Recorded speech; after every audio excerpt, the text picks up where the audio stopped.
Ayusin na nyo naman ang inyong trabaho. Bilis-bilisin nyo naman ang inyong mga pagkilos. Huwag yun nang sayangin ang oras. At huwag na huwag nating paghintayin ang taong bayan. Ika nga, aanuin pa ang damo kung patay na po ang kabayo. Meanwhile, Lahat kami, di ba? Dahil mga corrupt daw lahat ng House of Representatives eh. Kaya bawasan na lang lahat ng pondo nila, gano'n. Eh kami naman, kahit na bago kami, ngayon pa lang kami dumating dito, eh corrupt na kami, di ba? Oo. Pumayag naman kami eh. Ako yung budget ko, kinalahati nila. Ito, ang naiwan dito siya, mga 20% ang budget na naiwan. Maraming congressmen, gano'n na nangyari. O, tinanggap na namin yun.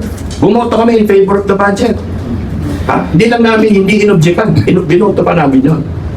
Tapos, ang malungkot dyan, nung lumabas na yung final version ng budget, yung mga taga-negotiate namin doon sa DBM sa Kwan, bilyon-bilyonan yung mga nilang nakuha. No? So, pinasakripisyo kami, pero sila, nakinabang naman sila ng mabuti para sa distrito nila, dito sa usapan nilang ganito. Para sa amin, siguro dapat may may leadership by example eh. Di ba? Bawa sa amin dito, sa NUP, bakit kami medyo solid talaga? Kasi last ako. Ano ba yan? Kung may allowance kami, huli ako. Di ba? Eh dito parang baliktad eh. Pinasakripisyo mo lahat, pagkatapos kayo naman doon, medyo mas maganda sitwasyon ngayon kaysa last year. Parang hindi tama. No? Sir, referring to the speaker, sino yung mga tinutukoy yung paldo-paldo yung mga distrito na, yung budget ng mga distrito nila? Marami yan. Gusto mo yung listahan? Sino yung mga main people, sir? Speaker? Is that it? Yake, Manila, ako, Rizal, di ba? Almost everybody. Wala naman halos exempted. Siguro sa 41 members ng NUP, siguro 39 ang either nangalahati or less.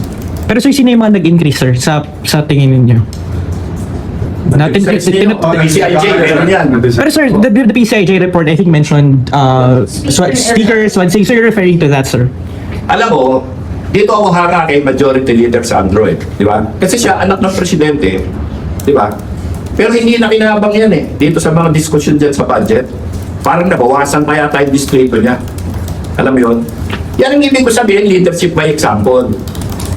Okay? Kung ikaw rin eh, bawa, ikaw ang taga-pagsalita ng 300 na congressmen. Di ba? Dapat siguro iuna mo yung iba para hindi ka naman maakusan na sinasamantang mo pa yung katungkulan bilang taga-negotiate para sa Kongreso. Di ba? Oh. Kaya kung pwede sana, yung si Madjo, yan, kung siya na lang ang humarap dyan sa mga yan, total, siya ang majority leader namin. At napatunayan niya sa amin na hindi niya inuuna yung sarili niya dito. Ditulungan niya kami, para itong BBM na ito, masolusyonan na maayos ito. Pero doon sa ito, parang wala na kaming tiwala eh. Kaya nga alam mo, dito sa darating na recess natin, pag-uusapan namin na mabuti yung aming partido. Kasi ganito yung mga tupad, yung mga different projects sa Labor Department na magaganda yan Kasi bawa sa amin sa Antipolo, yung tupad namin, hindi namin ginagamit pag-linis ng kalye kasi nagdumutubi kinabukasan yun eh. Ginagamit namin yan, tawag namin dyan, bantay sapa. No? Na linilinis nila, ng mga residente mga nasa paligid doon na may hirap, linilinis nila yung mga sapa sa Antipolo. Alam niyo nabawasan yung baha namin ng 80%. Ang problema namin, wala na kaming maibigay sa mga tao mula nung late last year. Okay? Tapos marami kaming mga intern na-assign sa police, sa fiscal, sa judge, papasalamat sila. Lahat yan galing sa mga programa ng DOLE. Okay? Pero hanggang ngayon, yung DBM na naman, wala pang gina-download sa DOLE na projects na pera dyan. Ano na naman yan? Di ba? Yung AX at sa Kwan, okay, narinig namin na. Sige, bibigay nila dun sa mga tricycle driver. Okay na yun. Basta ibigay nila. Di ba? Kasi sa panahon ng taghirap gaya na ngayon. Okay, dalawa pwede mong gawin di ba? Pwede mong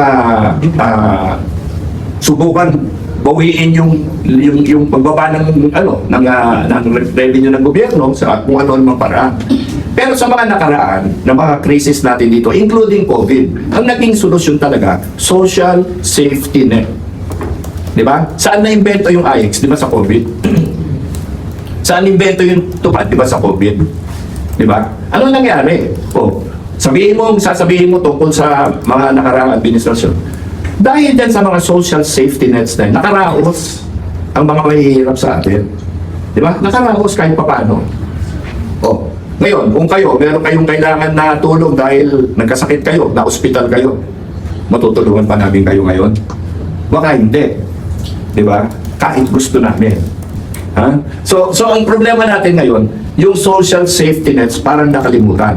Pangalawa, kami mga congressman ang sumasagot sa mga tao eh. Kami sa amin nagdadaing, hindi naman sa DBM eh, hindi naman sa opisina ng DSWD, sa amin dumadaing. Dahil alam nila kami, nananagot kami sa kanila. Di ba? Ngayon, yan lang ang pwedeng tulong ibigay namin. Ito naman, alam natin ito lahat ha. Walang kalokohan sa AX, walang kalokohan sa tupad, walang nagnanakaw ng mahit, wala dyan, wala yan. Malinis lahat yan. O bakit hindi tinutuloy yung programa? Bakit pati yan iniipit? Sige, dahilan nila na for later release nila lahat ng public works dahil corrupt ang buong Pilipinas. Eh ito, wala naman nakakapagsabi na may kalokohan dyan sa mga yan. Lahat ng tao natutuwa dyan at yan ang nakapagligtas sa napakahirap na sitwasyon sa atin lahat nung COVID. Oh, ngayon, nararamdaman natin lahat. Bakit hindi talagang tutuhanin yan? Tulungan na kami, natulungan yung aming mga distrito. Di ba? Ayun.